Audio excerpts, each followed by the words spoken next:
Who is Donna Troy? This one simple sounding question has haunted DC for over 60 years, and it's not any closer to being answered. That's because the ever elusive answer changes depending on the day. Nay, the weather. What DC is feeling at the time is the right answer. I want to go over the character's history, her impact on both the DCU and the real world, to see if I can explain why, to offer my own take on who is Donna Troy, as well as the problem with Wonder Girl as a concept. But I should start at the beginning.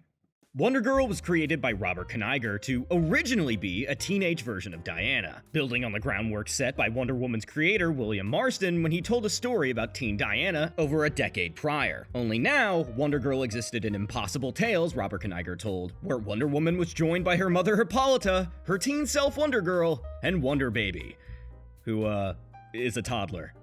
While introduced as a time-displaced version of Diana, later stories of Kanigher would start depicting her as a separate entity entirely, to a point where, around the same time Brave and the Bold number 60 was being written by Bob Haney, the misconception that she was simply the teen ward of Wonder Woman started to take form. This is why she was added to the inaugural Teen Titans, filling the missing slot of the token girl in an all-boys club. But when people both behind the scenes and in the fanbase started bringing up this idea that Wonder Girl was just a time-displaced Diana, Haney came up with his own origin for the character. That she was an orphan baby saved by Wonder Woman from a house fire, unable to find her birth parents. So she took her to Paradise Island to be raised by Queen Hippolyta, making Donna an honorary Amazon. It's a simple origin, one like many sidekicks before her endears us to them, as well as justifies their connection to their mentor. Her plight being similar to Diana's when she first started, a desire to see man's world. But while Diana had Steve Trevor as a guide and the blessing of the gods to protect her, Donna was a human pretending to be an Amazon, given her abilities through Hippolyta's training, and a Nazi scientist. They had a truce, don't worry about it. Donna was inherently from the world beyond Paradise Island, but she never got to see it. So her journey away from home feels like a rite of passage, and it makes her carrying the Wonder title a respectable legacy, easily justifying her involvement in Wonder Woman's stories, right? No, that's wrong! Wonder Girl doesn't really hang around Wonder Woman, at least after Kanigher's run. You see, Donna Troy's prominence in the comic book landscape was propped up by Bob Haney for the Teen Titans, becoming synonymous with the group itself across its many relaunches. Sure, Donna could occasionally appear in a Wonder Woman story, but given Wendy's popularity in the 70s thanks to the live-action TV show, you'd expect her to be around more often. Instead, a gulf was formed, separating Diana and Donna enough that Bob Haney, and eventually writers like Marv Wolfman, would be able to expand on Donna as a character, separate from the developments of her mentor. So, after the Titans were revived in 1980 by Wolfman and artist George Perez, she was given an updated origin. The duo made Donna's birth mother a teen runaway whose father died in a work-related accident. This led her to a foster family who couldn't afford to keep her, which then led to her being human trafficked as an infant before the building she was held in exploded. Unnecessarily dark when the implication that her parents simply died in the fire would have been fine enough? Sure. But this was the Bronze Age, a pre-crisis reinvention that made sense for the times. Everyone and everything was slowly getting darker and more realistic, and that included the book Donna was in. This conscious choice to ground Donna to some extent in reality led to a few things. One being her relationship with highly controversial supposed self-insert character for Marv Wolfman, Terry Long, a divorced English professor who has a whirlwind romance with a then 19-year-old college student. Despite his resistance and insistence on the morals of this relationship, Donna didn't care. She loved Terry, especially after being with someone like Roy, who was just a boyhood crush that fell on hard times.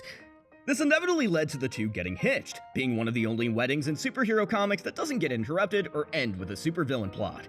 This led to Donna getting pregnant, resulting in the birth of her son Robert, who in an alternate timeline becomes Lord Chaos, a godlike being who slaughtered and conquered the planet Earth, resulting in a time-traveling resistance group trying to kill Donna in order to prevent their version of Super Hitler from being born. This leads me to the second and most important part of this equation, the one storyline beyond Donna's romantic exploits that writers continue to focus on, her origin. While Wolfman's expansion on Donna's backstory was appreciated at the time, DC and Wolfman himself had other plans for post-crisis, and that included changing the origin of Wonder Woman to be a new character in man's world, effectively changing the conceit of Donna's upbringing, and in turn how she became Wonder Girl. The justification to keep Donna around was to just further retcon her backstory, now being saved by Rhea, one of the Titans of myth, from the house fire that claimed her captors.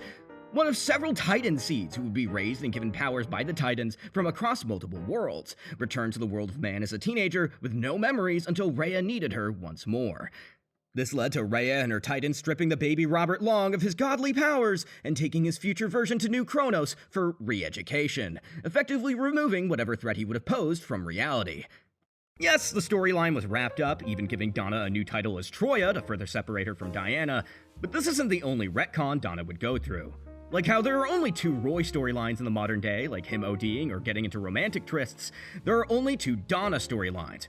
Her own romantic trysts, like her relationship with Kyle Rayner that led to Terry divorcing her given the dangerous life she lives, as well as the constant retelling of her origin. A problem that persists due to the sole fact that DC doesn't know what to do with Wonder Woman at any given time.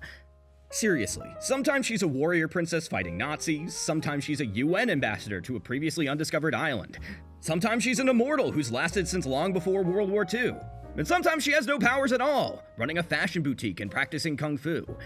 Like the status quo of Superman and Batman before her, Diana's status in the DCU is prone to shift, but it's much more common than her male counterparts given there is no commonly agreed upon definitive Diana. That lack of direction with Wonder Woman tricks down to Wonder Girl, even if Donna stopped being Wonder Girl and became her own person. Donna's origin was later changed to be a product of the Amazonian witch Magala, creating a playmate for a young Diana before that clone was kidnapped by the being known as Dark Angel. Believing her to be Diana, Dark Angel cursed Donna to die and reincarnate over and over again. Dark Angel would try erasing mankind's memory of Donna herself until Wally West and Hippolyta intervened, reviving Donna in the minds of everyone and breaking the reincarnation curse. Dark Angel is officially defeated before, years later, it's retconned that the Titans of Myth are now secretly evil, Donna fighting to keep them sealed away as the multiversal constant of herself.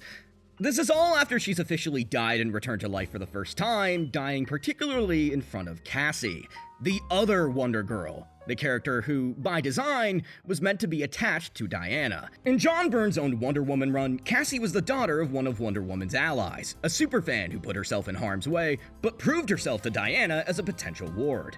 Different from Donna's origin of being saved as an infant, Cassie already knew about man's world. She just simply wanted to be like her idol. That led to a much more endearing dynamic, and in turn a character DC would use for teen books like Young Justice. Cassie and Donna barely have a relationship. In the miniseries where Donna dies, Teen Titans Graduation Day, there's a little characterization to establish a sense of legacy with the title, but without that core mentorship that's essential to being a sidekick, Diana leaving Cassie to her own devices like she did Donna, what does the title of Wonder Girl even truly mean? Is it really a mentorship role, a legacy when the idea of a Wonder Girl traveling to man's world doesn't even exist anymore? Will any of them beyond an alternate timeline replace Diana like Artemis, the edgy Wonder Woman they tried to do in the 90s around Nightfall? Donna did replace Diana at one point, but that was always going to be temporary. Donna always preferred being Troya. She even joined the Justice League as Troya, replacing Wonder Woman even after her own child died in a car crash. Same with her ex-husband and their own child from a previous marriage. These deaths rocked Donna, but DC didn't mull over the idea for too long. Sure, they had the Rise of Arsenal miniseries point out she was banging Kyle while it happened, rubbing the tragedy in her face more than during Blackest Night, where she had to kill the zombies of her dead family to move forward. But this one tragedy, one major change to Donna's character that isn't retconned by the constant origin changes, was also ignored for a solid decade. Why? The New 52, of course. Now, Donna's an anti-Wonder Woman who is brainwashed into being an Amazon proper, and only rejoins the Titans after Wally West breaks back into reality, not only separating her further from Diana by making her a reformed villain, but also Cassie, whose origin has been revamped by a sex pest. Yes, she, along with other members of the Titans and general DCU, would remember their post-crisis origins thanks to Dark Knight's death metal, but by that point, it was already too late. Unlike Leanne's death in Cry for Justice, there was no mass outcry for the revival of Terry Long and Robert. In fact, DC tried building on the idea of their deaths recently in a Titans annual by Phil Jimenez, where it not only brought back the idea that Donna was indeed a widowed mother, but also another revamp to her classic origin. Now, her teen runaway mother was impregnated by a closeted homosexual who didn't want to raise a child, leaving his girlfriend to die as he became a firefighter and in turn died due to cancer. Now, this revelation and the heartwarming moments with Donna's foster family that gave her up is supposed to show how loved Donna truly is, as well as how resilient she's been in spite of DC constantly putting her through the ringer. I mean, this woman has led the Titans several times, she's definitely seen some shit. But this weird, fun home-inspired retcon just proves that DC doesn't really know what to do with Donna, or the title of Wonder Girl itself. If Dark Crisis Young Justice said that nostalgia is toxic and that wanting any clear direction for characters people used to care about is a lesson of futility, why are writers still shipping Donna with Roy? Why are we still spinning our wheels with Cassie? Why are we making more replacement characters like Yara and Trinity when they aren't even going to be used after their respective runs? Why bring up Robert at all? I asked at the beginning of this video, who is Donna Troy? And to me, the answer is obvious. Donna Troy is DC. Every messy retcon, every illusion of major change, every revamp and revival a character has gone through, she embodies the ever-evolving history of the DC universe, and the trends of the time she was published during. Even if Wonder Woman has found some kind of stability, even having some of the Wonder Girls in her respective runs, it's never going to be consistent. And Donna herself will never be consistent. That's just how big two comics are. Everything changes, yet it always stays the same. The problem with Wonder Girl isn't merely a lack of definition on what a Wonder Girl is supposed to be beyond a slot filler for a team book. No, it's that the only storyline DC seems to care about with Wonder Girl is retelling her origin again and again, a never-ending game of telephone where no one is laughing. And the only solution should be to just stick with one origin and not change it. But that's the funny thing about Donna, and about the title of Wonder Girl itself. It's a hot mess, but it's one you can't look away from. If I can leave DC with one request, it's just give Donna a new story that doesn't involve her origin again. If you really want to reference her past, like her ex-boyfriend before her, they need to move forward. And that doesn't mean making her a Dark Star again. Thank you for watching.